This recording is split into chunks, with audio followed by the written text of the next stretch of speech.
മോഹൻലാലിന്റെ കിരീടം എന്ന ചിത്രം മലയാളി പ്രേക്ഷകർ രണ്ട് കൈയും നീട്ടി സ്വീകരിച്ച ഒന്നാണ്. 37 വർഷങ്ങൾക്കിപ്പുറം കിരീടം ബിഗ് സ്ക്രീനിൽ പുത്തൻ സാങ്കേതിക വിദ്യയോടെ തിരിച്ചെത്തുകയും ചെയ്തു. ഈ സമയം ചിത്രത്തിന്റെ പേരിനെ പറ്റിയുള്ള ഒരു സംഗതി പറയുകയാണ് സംവിധായകനായ സിബി മലയിൽ. കിരീടം എന്ന പേര് ലോഹിതദാസ് മമ്മൂട്ടി സിനിമയ്ക്ക് വേണ്ടി ആലോചിച്ചു വച്ചതായിരുന്നു. എന്നാൽ ലോഹിതദാസ് തന്നെയാണ് പിന്നീട് മോഹൻലാൽ സിനിമകൾക്ക് കിരീടം, ചെങ്കോൽ എന്നീ പേരുകൾ നൽകിയതും.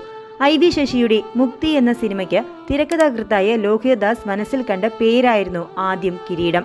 എന്നാൽ അത് നടന്നില്ല.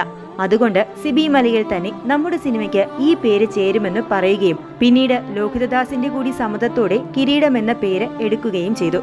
ചെങ്കോലിന്റെ സമയത്തും പല പേരുകൾ വന്നിരുന്നു. ലോഹിതദാസ് തന്നെയാണ് ചെങ്കോൽ എന്ന പേരിലേക്കും എത്തിയത്. കിരീടവും ചെങ്കോലും തമ്മിലുള്ള ഒരു കോമ്പിനേഷൻ കൂടി മുന്നിൽ കണ്ടാണ് ആ പേര് സ്വീകരിച്ചത്.